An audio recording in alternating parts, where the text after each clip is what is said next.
Assalamualaikum warahmatullahi wabarakatuh. Salam Just People. Halo teman-teman semuanya, jaringan yang tergabung dalam Brands and Career Spot, baik agen ataupun reseller dimanapun berada. Mudah-mudahan teman-teman semuanya kabarnya sehat ya. Ya, dan terus selalu semangat dong untuk mencari, khususnya untuk agen mencari reseller dan juga reseller untuk mencari user. Karena sayang sekali kalau bisnis tanpa modal ini dan gratis pendaftaran harus disia-siakan ya.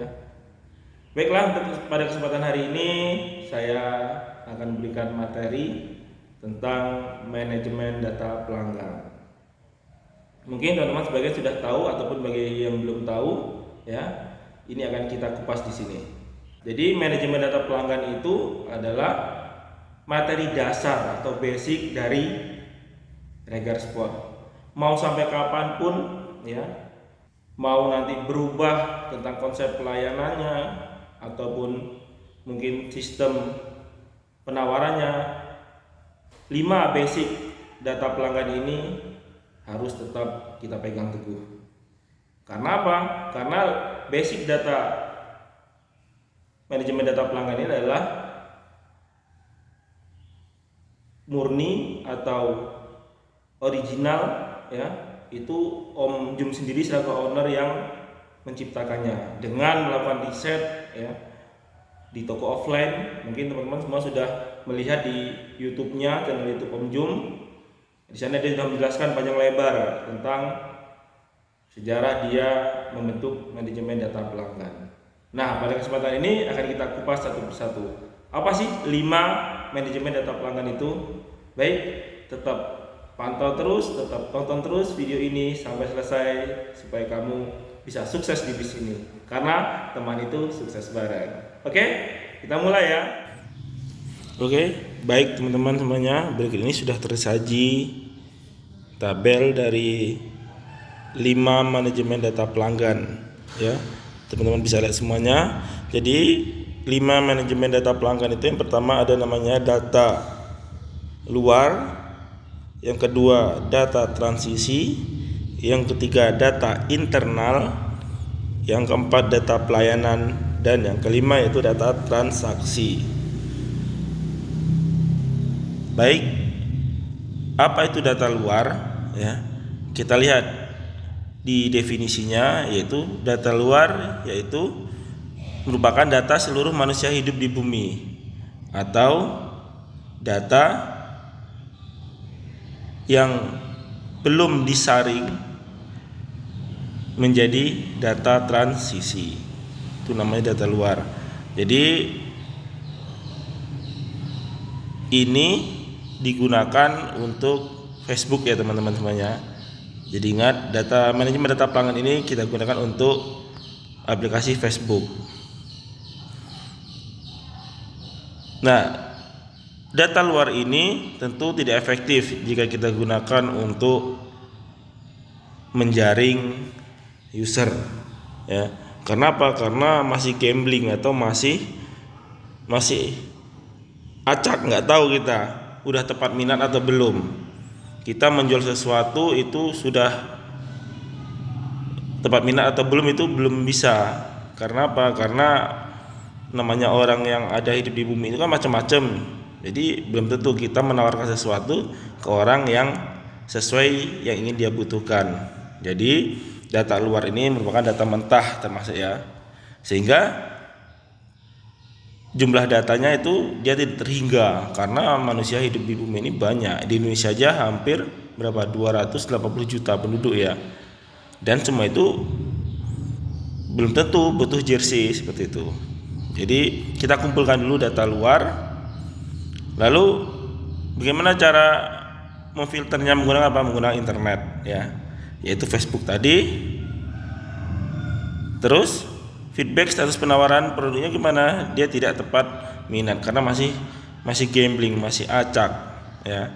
Kita belum tentu yang kita tawarkan itu tepat ke manusia atau orang yang membutuhkan. Sehingga dia metode menambah datanya kita nggak tahu dan validasi datanya kita juga belum tahu, seperti itu. Itu namanya data luar. Nah, dari data luar ini lalu disaringlah ya menjadi data transisi. Yang kedua yaitu data transisi. Apa itu data transisi? Yaitu data luar yang difilter melalui pertemanan atau pengikut Facebook. Jadi semua teman yang ada di Facebook itu kita saring lagi menjadi data transisi. Kita masukkan ke Facebook kita. Itu namanya data transisi. Nah, jumlah data gimana? Kita tahu bahwa Facebook sekarang itu ada logaritma terbarunya ya, yaitu bisa 5.000 lebih pengikut. Kalau dulu kan 5.000 pertemanan sudah nggak bisa ya. Sekarang ada aturan baru di Facebook, yaitu namanya Facebook profesional. Untuk tutorial merubah Facebook profesional itu nanti bisa teman-teman lihat di YouTube ini juga. Akan saya posting beberapa waktu ke depan nanti. Jadi transisi itu adalah orang atau teman pengikut dari Facebook kita, yang mana jumlahnya kurang lebih 5.000 ataupun bisa lebih. Lalu bagaimana cara menyaring atau memfilter datanya? Yaitu kita harus lakukan tepat minat produk kita ya. Contohnya teman-teman reseller semuanya genrenya volley ya, semuanya teman-teman dari 5.000 pengikut kita itu harus yang hobi volley, yang suka volley, jangan yang lainnya. Karena kalau masih ada yang lainnya ya berarti tidak tepat minat, percuma kita saring, percuma masuk data transisi. Kita lihat satu persatu. Jika tidak ada yang tepat minat, langsung ya di close dari pertemanan. Seperti itu. Terus status penawarannya, feedbacknya gimana ya? Dia belum bisa diketahui. Karena apa? Ya karena tadi kita belum tahu yang suka dari sesuai dengan genre kita tadi itu dia hanya suka saja atau memang dia tahu atau ingin untuk membeli produk kita. Jadi juga belum diketahui untuk penawarannya. Terus bagaimana cara mengikuti penambahan datanya? Yaitu dengan menambah pertemanan atau pengikut. Lalu untuk memvalidasi datanya yaitu hindari pertemanan yang sama biar efektif. Atau pilih genre yang masih luas pasarannya. Hindari pertemanan yang sama maksudnya jika ada teman Facebook kita itu dia suka volley, ternyata dia berteman juga dengan reseller yang lain dari Regar Sport. Ya kalau bisa hindari, tidak usah diterima. Tapi kalau dia tidak berteman dengan jaringan reseller Regar Sport yang lain, baru kita terima seperti itu. Itu maksudnya dari hindari pertemanan yang sama. Nggak apa-apa ya, kita benar-benar saring di sini menjadi teman yang sesuai dengan yang kita inginkan. Itu data transisi. Jelas ya sampai di sini? Yang selanjutnya setelah data semua pertemanan kita masuk ke data transisi, sekarang kita saring lagi menjadi data internal. Data internal ini yaitu data transisi yang difilter dengan pendekatan kapasitas RAM Android atau data ya pertemanan Facebook atau orang yang meng-like ataupun mungkin pernah bertanya sama kita lalu kita tarik menjadi pertemanan di WA. Itu umpamanya kalau ada teman-teman posting di grup jual beli di Facebook ataupun di beranda teman, terus ada yang like ataupun yang komentar, itu silahkan kalian teman-teman jawab, inbox, lalu tarik atau minta dia menghubungi teman-teman semuanya melalui kontak WA. Nanti setelah teman-teman menyimpan kontaknya di kontak WA teman-teman, maka dia akan menjadi data internal. Dan itu jumlah datanya sesuai dengan riset perusahaan atau Om Jum pernah meriset bahwa rata-rata pertemanan WA di WA itu kurang lebih 2000 ya. Itu RAM sekitar 4 GB di HP teman-teman itu masih mampu menampung pertemanan 2000. Dan disarankan menggunakan kontak WA bisnis untuk mengontrolnya.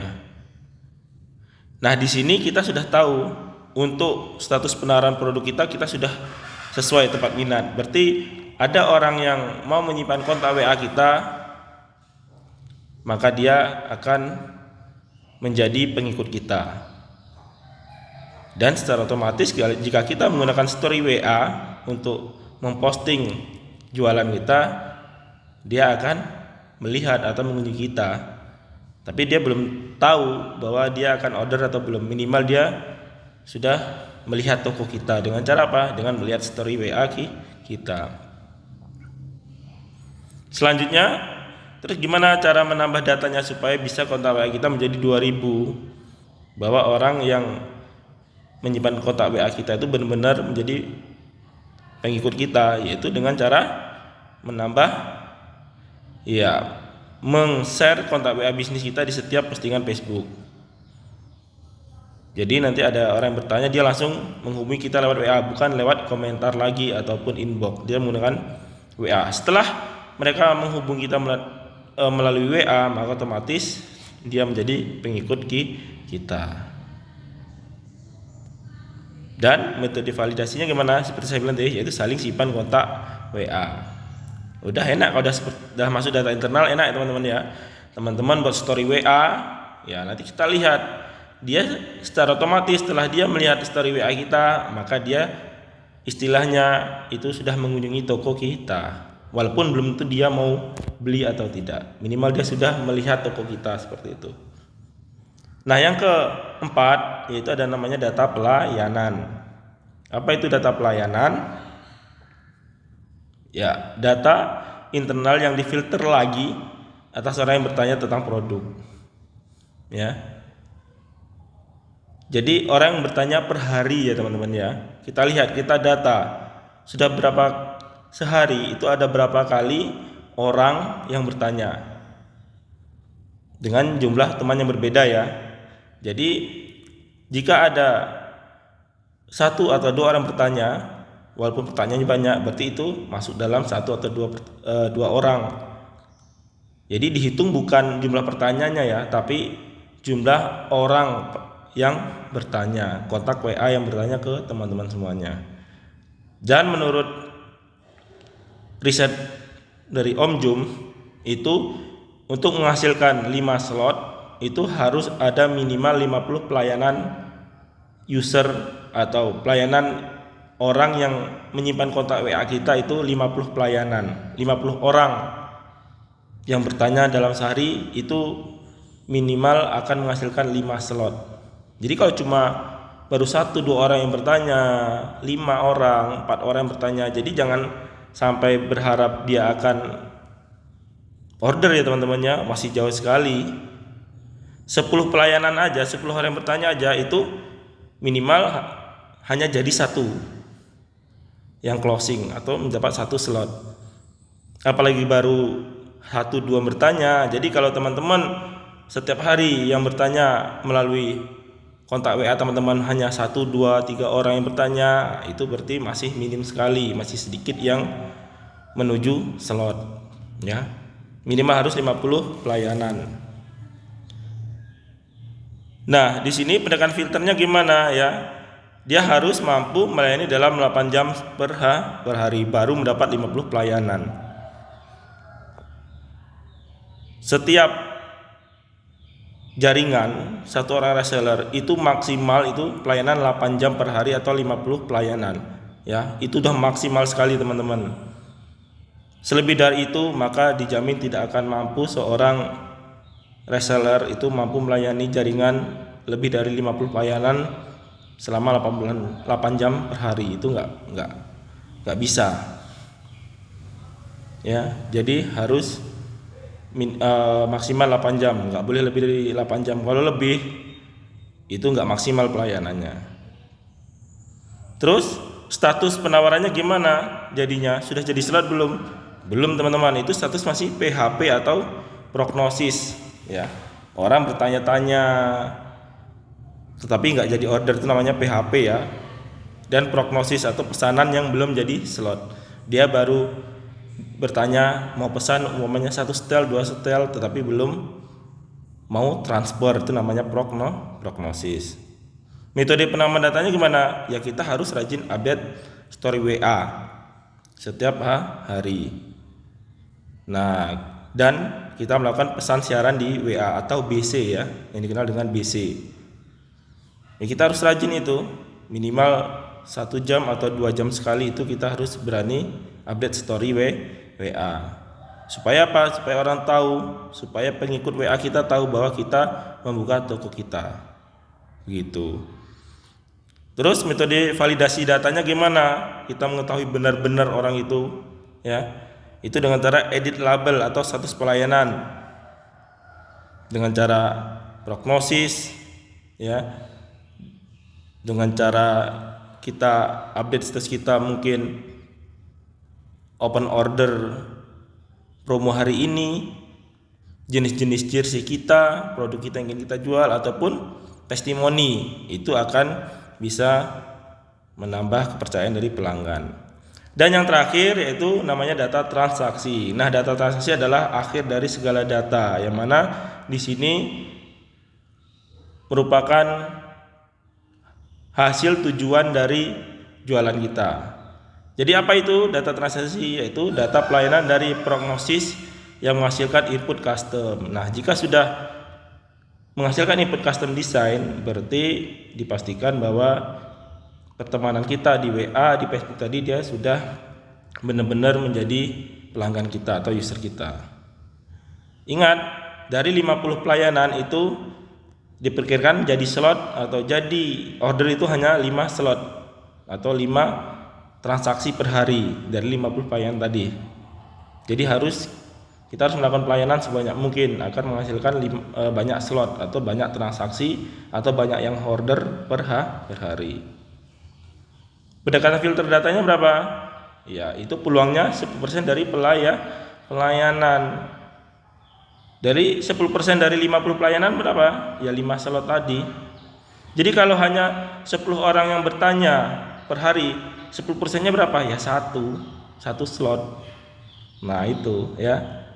Jadi jika masih 1-2 orang yang bertanya per hari, itu berarti belum ada peluang.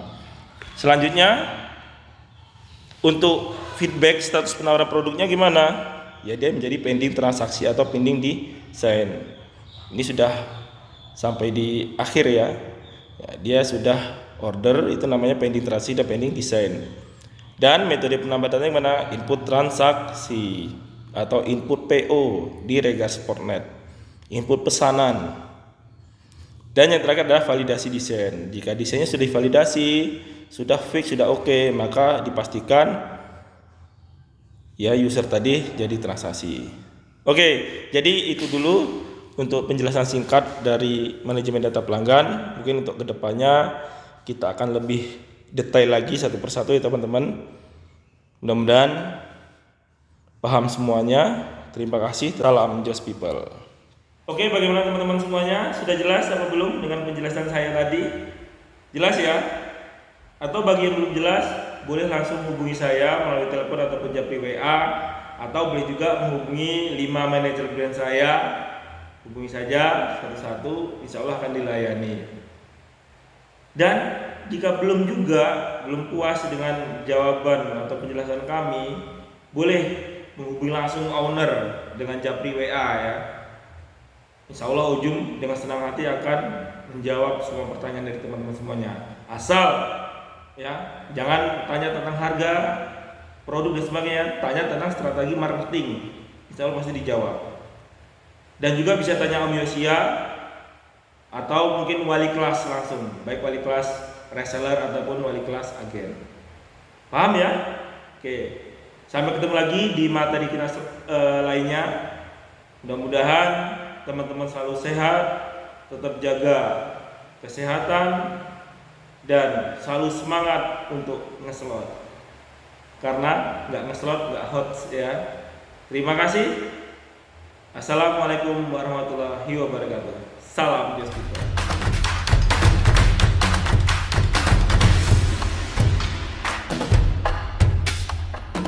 Bersama Regal Sport kita bisa meraih semua.